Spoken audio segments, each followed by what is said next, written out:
Сәлем достар, қалдарыңыз қалай?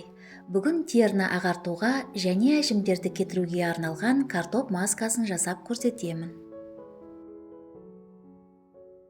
Ол үшін бір орташа картопты қабығынан аршимыз.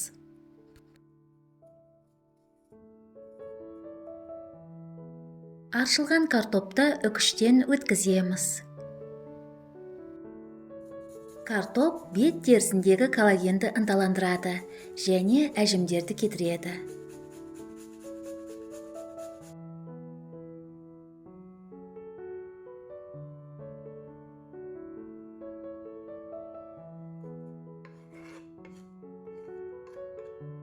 Үкіштен өткізілген картопты ыдысқа салып, үстіне 150 мг сүт құйып, араластырамыз.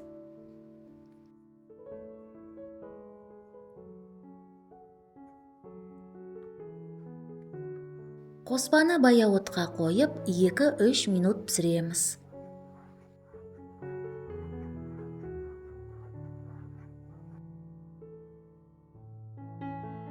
Дайын болған қоспаны оттан алып, суытамыз. Ыдысқа құйып, блендермен езіп пюре жасаймыз. Сүт тері бетіндегі барлық кір мен өлі жасушаларды кетіруге көмектеседі.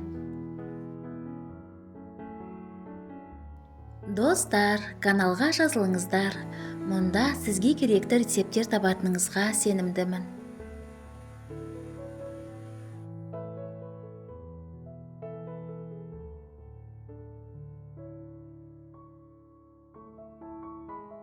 Маска негізі тегіс болып шығу үшін дәке арқылы сүзіп аламыз.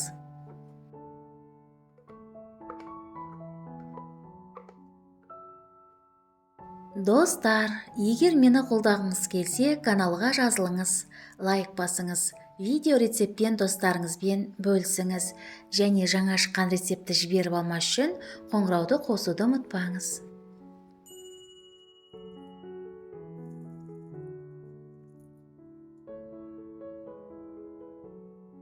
Картоп негізін 2 бөлікке бөлеміз.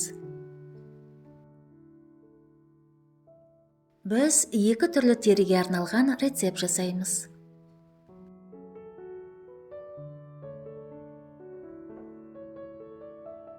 Енді бізге зығыр дәндері керек. Ыдысқа 2 ас қасық зығыр дәндерін салып, үстіне 200 мг су құйып, араластырамыз. Зығыр дәндері терімізге лифтинг әсерін береді. Зығырды баяу отқа қойып, 7-8 минут қайнатамыз. Дайын болған зығырды оттан алып, суытамыз. Гельді алу үшін дәке арқылы сүзіп аламыз.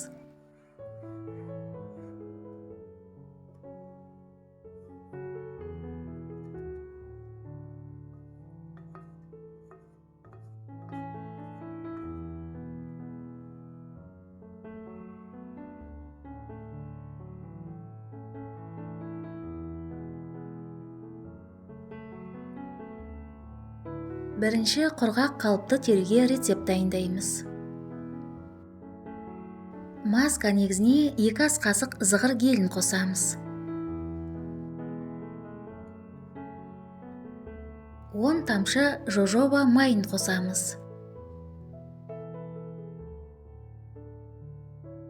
Және 10 тамшы шабдалы майынан қосып араластырамыз.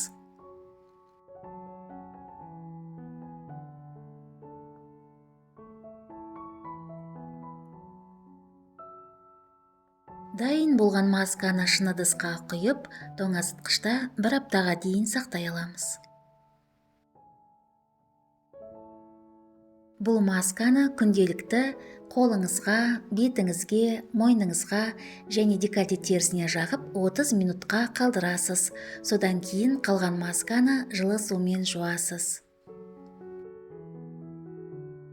1 минут бойы жұмсақ уқалайсыз.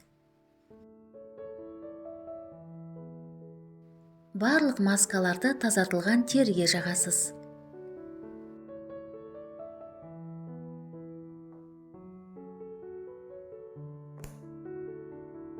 Енді майлы және аралас теріге маска жасайық.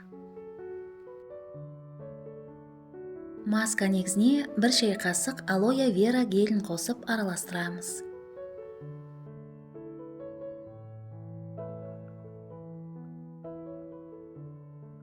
Бес тамшы қалампыр майынан қосамыз. Қалампыр майы майлы теріге жақсы, теріні нәрлендіріп жаңартады. 1 шай қасық таза табиғи бал қосамыз.